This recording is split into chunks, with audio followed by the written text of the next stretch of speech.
Hello guys, अगर आप एकेडी UP take counselling में पार्टिसिपेट कर रहे हो तो ये वीडियो काफी ज्यादा इंपॉर्टेंट रहने वाली है। यहाँ पे यार मैं रजिस्ट्रेशन से लेके आपके स्पॉट राउंड तक का पूरा प्रोसेस एक सिंगल वीडियो के अंदर कवर करने वाला हूँ। मेरा नाम है जय और मैं लास्ट 8 ईयर से यार यूपी टेक एकेडी काउंसलिंग में बच्चों की हेल्प कर रहा हूँ। तो मैं इतनी आपकी गारंटी देता हूँ कि अगर आपने ये वीडियो को देख लिया, अगर आप पेरेंट देख रहे हो या स्टूडेंट देख रहे हो, आपकी कोई भी गलती काउंसलिंग में तो आप लोग नहीं करने वाले हो। मेरा एक्सपीरियंस आपके लिए बहुत ज्यादा यूजफुल होगा और बहुत ज्यादा चीजें आपके साथ जाएगी इस वीडियो के बाद, और कोई मिस्टेक आप नहीं करोगे। इंटायरली प्रोसेस आप खुद कर पाओगे।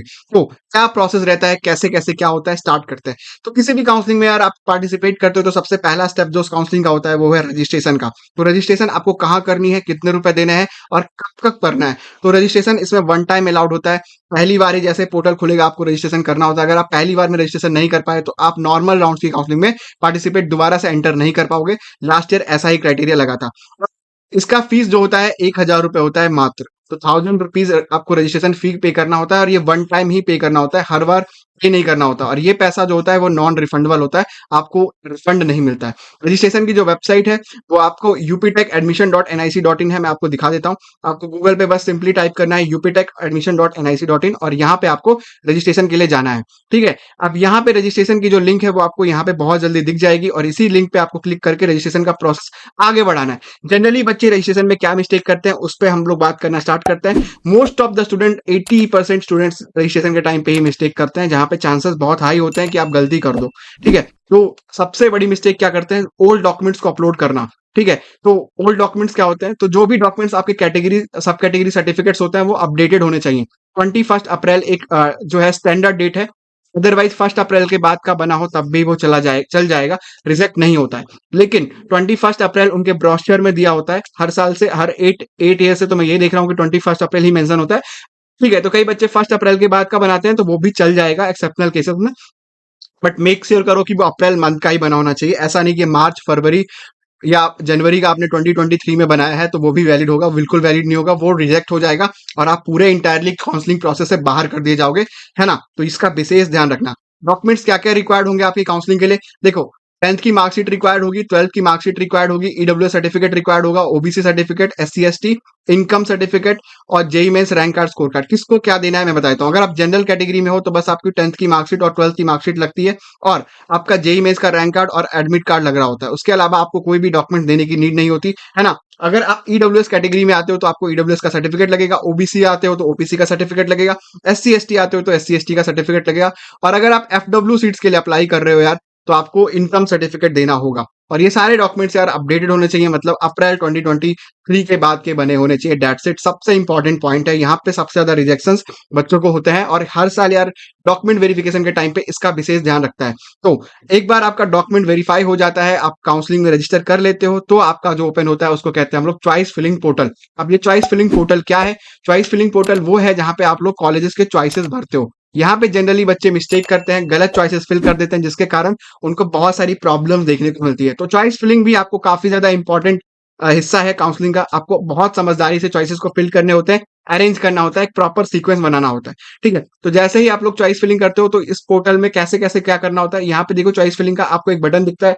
यहाँ पे अगर आप जाते हो तो यहाँ पे एक सर्च बॉक्स दिखता है जहाँ पे आपको कॉलेजेस दिखते हैं और यहाँ पे उनके सामने कॉलेजेस के ब्रांचेस दिखते हैं। तो आपको उस पर्टिकुलर कॉलेज के सामने वाला ब्रांच पे ऐड बटन होता है, इस पर आप क्लिक करेंगे तो इस वाले टेबल में वो ऐड होता रहता है। आपको हमारी चॉइस फिलिंग की वीडियो दिख जाएगी, बस आप करियर कनेक्ट एकेटिव चॉइस फिलिंग डाल देंगे तो वो मोस्ट व्यूड वीडियो है लास्ट ईयर का, वो आपको दिख जाएगा। उसमें हमने पूरा प्रोसेस चॉइस फिलिंग का बताया हुआ है, राइट। तो वो आप यूट्यूब से भी जाके देख सकते हैं और यहाँ पे इसको ऐसे ऐसे ऐड करके चॉइसेस हम लोग ऐड करते रहते हैं। अब जैसे ही आप लोग चॉइस फिलिंग वगैरह कर लेते हैं आपका आता है अलॉटमेंट रिजल्ट। अब अलॉटमेंट रिजल्ट काफी ज्यादा इंपॉर्टेंट होता है। ठीक है। तो अगर आपने कोई भी चॉइस फिलिंग की है और आपको उसमें से कोई भी कॉलेज अलॉट हो जाता है, पहली दो कंडीशन लगती है, किसी को अगर कॉलेज मिलता है और किसी को नहीं मिलता है। जिसको कॉलेज नहीं मिलता है उसको ये वाला स्टेप नहीं करना है, वो सीधा सेकंड राउंड के अंदर चला जाता है। मतलब आपने कोई चॉइसेस फिल किया, आपको उसमें से कोई कॉलेज नहीं मिला तो आप ऑटोमेटिकली सेकंड राउंड में चले जाते हो। बट जिसको कॉलेज मिलता है यार, यहाँ पे उसके लिए सीट एक्सेप्टेंस फी पे करना जरूरी होता है। तो सीट एक्सेप्टेंस फी जनरल और ओबीसी कैटेगरी के लिए आपको 20,000 पे करना होता है। अगर आप SC ST हैं तो आपको 12,000 का सीट एक्सेप्टेंस फी पे करना होता है। ये जो पैसा होता है वो वन टाइम ही होता है ना। हर बार आपको पे नहीं करना होता कि राउंड 1 में भी पे कर दिया, राउंड 2 में भी पे कर दिया और जितनी बार सीट मिली उतनी बार पे कर दिया, नहीं। वन टाइम पे करना होता है और ये पैसा जो होता है वो रिफंडेबल होता है, मतलब रिफंडेबल नहीं, एडजस्टेबल होता है। एट मीन्स कि कैसे एडजस्ट होता है कि अगर फॉर एग्जांपल आपकी कॉलेज की फीस 1,25,500 है तो ये 20,000 जाके वहां पे ऐड हो जाएगा और आपको जो कॉलेज में पे करना पड़ेगा वो 1,05,000 पे करना पड़ेगा उस टाइम एडमिशन के टाइम पे। ठीक है, यार हम किस तरह से आपकी हेल्प कर सकते हैं अभी वीडियो में हम आगे प्रोसेस करेंगे। तो काउंसलिंग मिनी हमारा एक प्लान है जहां पे हम 499 के अंदर ही आपको कंप्लीट चॉइस फिलिंग प्रोवाइड करते हैं आपकी रैंक के ऊपर। और बस चॉइस फिलिंग ही नहीं, ऑल इंडिया में जितनी काउंसलिंग होती है उन सबका चॉइस फिलिंग हम लोग आपको दे देंगे। मतलब आपको प्रेफरेंस लिस्ट दे देंगे कि आपको यहाँ पे ये मिलेगा, यहाँ पे ये ब्रांच मिलेगी, इस कॉलेज में ये मिलेगा। तो 499 ही उसका प्राइस है। अपार्ट फ्रॉम दैट एक मेंटर कॉल सपोर्ट भी मिलेगा जो कि 50 मिनट्स के आसपास का आपको मिलेगा, जिसमें आप सारी काउंसलिंग रिलेटेड चीजें डिस्कस कर सकते हैं जिससे आप कोई गलती ना करो। तो उसका भी लिंक डिस्क्रिप्शन में मिल जाएगा। अब फिलहाल बढ़ते हैं आगे।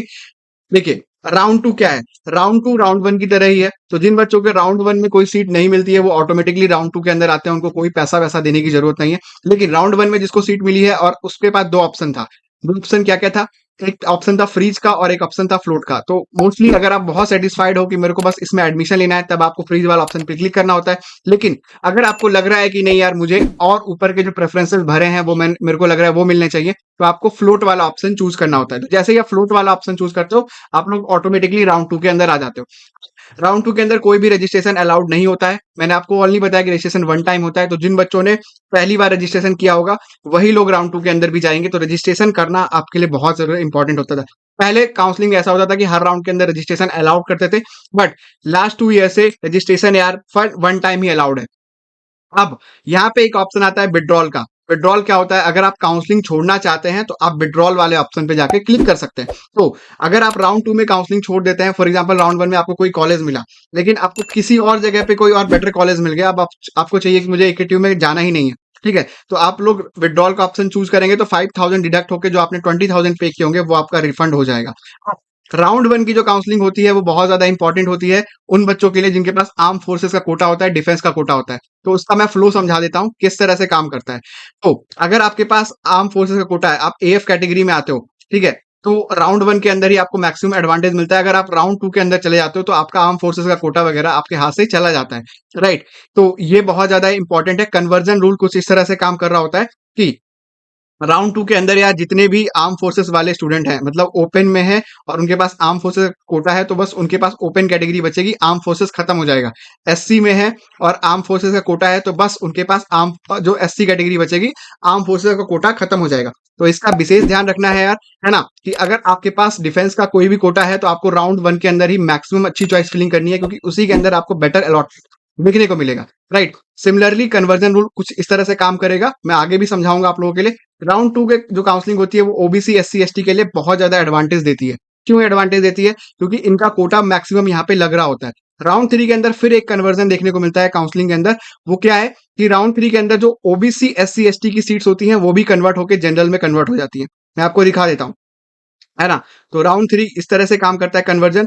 अगर एससी की कोई सीट है तो ओपन में कन्वर्ट हो जाती है, अगर ओबीसी की कोई सीट है तो ओपन में कन्वर्ट हो जाती है। तो राउंड थ्री के अंदर जो मैक्सिमम एडवांटेज मिल रहा होता है वो मिल रहा होता है जनरल और ईडब्ल्यूएस के लिए, क्योंकि जितनी भी सीट्स होती हैं वो फाइनली जनरल और ईडब्ल्यूएस के अंदर मर्ज कर दी जाती हैं। राउंड थ्री के अंदर कोई भी एससी कोटा नहीं होता, कोई भी ओबीसी कोटा नहीं होता। तो जिनकी रैंक ज्यादा है और वो जनरल ईडब्ल्यूएस है उनके लिए राउंड थ्री एक बोनस राउंड होता है, क्योंकि यार मैक्सिमम सीट जो होती है अब उनके लिए अवेलेबल होती है। क्राउड बहुत ज्यादा कम होता है। आप समझिए काउंसलिंग में कितना ज्यादा बेनिफिट यहाँ पे मिलता है। राउंड थ्री में यार एक लास्ट चांस है जहां पे आप काउंसलिंग छोड़ सकते हो। अगर राउंड थ्री में आपने काउंसलिंग को छोड़ा तो आपको 10,000 रुपीज मिल जाता है ना, 10,000 डिडक्ट होके। और लास्ट चांस है ये काउंसलिंग में विड्रॉ लेने का, इसके बाद कोई भी मौका आपको काउंसलिंग से विड्रॉ लेने का नहीं मिलेगा, ठीक है। अब यहाँ पे भी नई रजिस्ट्रेशन अलाउड नहीं होती, लेकिन जितनी भी सीट्स रहती है वो बस जनरल और ईडब्ल्यूएस कैंडिडेट्स के लिए ही होती है। मतलब सारी सीट्स जनरल और ईडब्ल्यूएस के लिए कन्वर्ट की जाती है। अगर कोई एससी राउंड थ्री के अंदर जा रहा है या ओबीसी राउंड थ्री के अंदर जा रहा है तो उसको बहुत अच्छा बेनिफिट नहीं मिल पाता है, क्योंकि बाकी सारी सीट जनरल ओबीसी कैटेगरी के लिए अवेलेबल है। तो ये आप समझ जाइए कि किसको किस राउंड में मैक्सिमम एडवांटेज मिलता है। तो जनरल वाले बच्चों के लिए राउंड थ्री काफी ज्यादा इंपॉर्टेंट है, इसलिए आपकी रैंक अगर ज्यादा है, जनरल ईडब्ल्यूएस में आते हैं, तो आपको ऊपर तक काउंसलिंग में जाना चाहिए, मतलब राउंड थ्री तक जाना चाहिए, जिससे मैक्सिमम एडवांटेज आपको मिले। अब राउंड फोर क्या है, ये मैक्सिमम चांसेस आपको दिलाता है बेटर अलॉटमेंट के। राउंड फोर में आखिरी बार प्राइवेट कॉलेजेस पार्टिसिपेट कर रहे होते हैं, राउंड फोर के बाद कोई भी प्राइवेट कॉलेज पार्टिसिपेट नहीं करता है, ठीक है। तो इसको विशेष ध्यान रखिए। राउंड फोर में भी कोई रजिस्ट्रेशन अलाउड नहीं होता, जो बच्चे पहले से हैं वही लोग रहते हैं, है ना। यहाँ पे विड्रॉल का ऑप्शन आपको खत्म हो जाता है, तो कोई भी बच्चा अगर राउंड फोर में चला गया तो वो कॉलेज की सीट नहीं छोड़ सकता, है ना। अगर वो छोड़ता है तो उसको एक भी पैसा रिफंड नहीं किया जाएगा। तो एक विशेष ध्यान रखना है।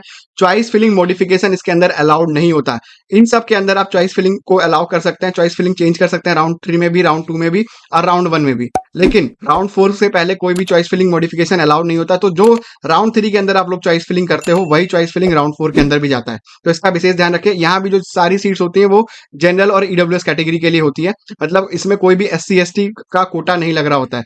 तो यहाँ भी मैक्सिमम एडवांटेज जनरल और ईडब्ल्यूएस वाले बच्चों को मिल रहा होता है राउंड 4 की काउंसलिंग के अंदर। तो ये भी बहुत ज्यादा एडवांटेज वाला राउंड होता है। काफी ऊपर रैंक तक बच्चों को यहाँ पे अलॉटमेंट पॉसिबल है, क्योंकि अगर वैकेंसी क्रिएट होती है, आप मान के चलिए राउंड 3 में जितनी सीट्स खाली होती हैं, विड्रॉल क्योंकि लास्ट टाइम होता है, तो जिन बच्चों को सीट छोड़नी होती है वो लोग छोड़ देते हैं और राउंड 4 के अंदर सारी सीट्स आपकी वैकेंसी क्रिएट हो जाती है। तो मैक्सिमम वैकेंसी राउंड 4 के अंदर आती है। इसमें मैक्सिमम चांसेस है कि अगर आपकी रैंक ज्यादा है तो अलॉटमेंट आपका बेटर राउंड 4 के अंदर देखने को मिल जाएगा। राउंड 4 रिस्की है क्योंकि यहाँ पे विड्रॉल नहीं है। अगर आप राउंड 4 में गए तो आपको जो सीट मिलेगी वो लेना पड़ेगा, और अगर आप राउंड 4 में गए और आपको कोई भी सीट मिल गई तो आप स्पॉट राउंड में पार्टिसिपेट नहीं कर सकते। तो यहाँ पे एक नेगेटिव है, एक पॉजिटिव है, लेकिन रिस्क टेकिंग एबिलिटी आपको यहाँ पे देनी पड़ेगी। पहला ये कि स्पॉट राउंड में पार्टिसिपेट करने के लिए आपको राउंड 4 में कोई भी अलॉटमेंट नहीं होना चाहिए। अगर आपने राउंड 3 तक विड्रॉल ले लिया है तो आप स्पॉट राउंड के लिए एलिजिबल हो, है ना। राउंड 4 में अगर आपको कोई सीट मिल गई हो तो आप स्पॉट राउंड में नहीं जा सकते हो। दूसरा ये, राउंड 4 में अगर आपको मिला है, आपको पसंद नहीं आ रहा है, तो विड्रॉल तो आप ले ही नहीं सकते, आप ऑटोमेटिकली काउंसलिंग छोड़ देना फिर, और स्पॉट राउंड के अंदर भी आप लोग एलिजिबल नहीं होने वाले। तो राउंड 4 की काउंसलिंग थोड़ी सी डेंजरस होती है, लेकिन वहीं पे है ना रिस्क है तो यार मैक्सिमम रिवॉर्ड भी है, और यहाँ पे ऊपर रैंक तक टॉप प्राइवेट कॉलेज की सीटें मिल जाती है। बहुत ऊपर ऊपर तक अलॉटमेंट मिलता है, क्योंकि जितनी भी सीट्स खाली होती है वो राउंड 4 के अंदर भर जाती है। ठीक है, अब आता है राउंड 5। राउंड 5 में प्राइवेट सीट्स खत्म हो जाती हैं। जितने भी प्राइवेट कॉलेजेस होते हैं उनकी काउंसलिंग राउंड 5 में नहीं होती है। राउंड 5 बस एक गवर्नमेंट कॉलेजेस के लिए होता है, उसका नाम है इंटरनल स्लाइडिंग। इसमें यार बहुत अच्छे चांसेस होते हैं सीएससी, आईटी और ईसी ब्रांच लेने के लिए।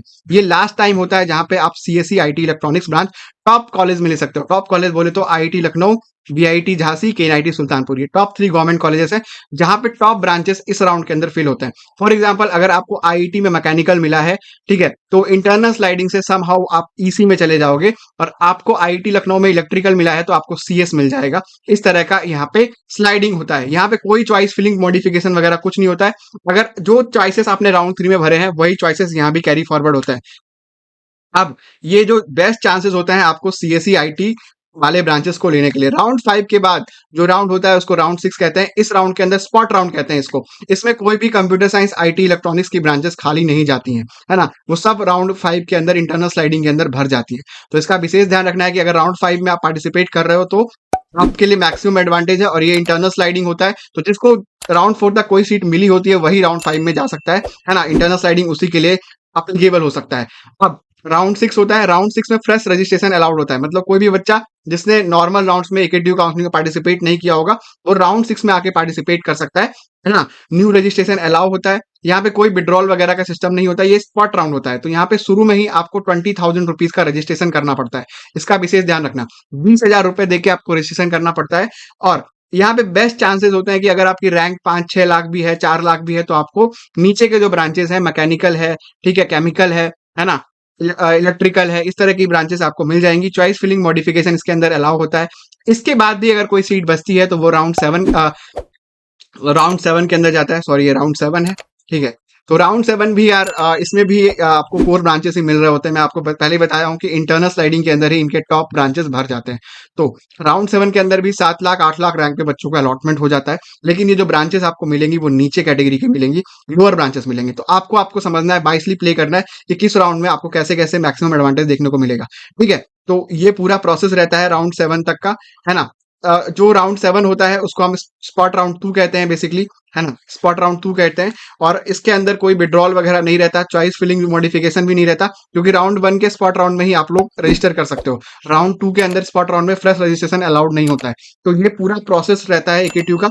इंटायर प्रोसेस को अगर आपने बहुत अच्छे तरीके से फॉलो किया तो आप कोई भी मिस्टेक काउंसलिंग के अंदर नहीं करोगे और मैक्सिमम एडवांटेज काउंसलिंग के अंदर से लेके जाओगे। अपार्ट फ्रॉम दैट कोई भी क्वेरी और डाउट रहता है तो आप कमेंट सेक्शन में पूछ सकते हो, ठीक है। आपको पूरी हेल्प हमारे वीडियोस के थ्रू मिलेगी। तो इस चैनल पे अगर नए हो तो यार इस चैनल को सब्सक्राइब कर दो। जितनी भी वीडियोस एकेटीयू यूपीटेक काउंसलिंग से रिलेटेड आपके लिए आएगी वो बहुत ज्यादा बेनिफिशियल होगा, और कोई भी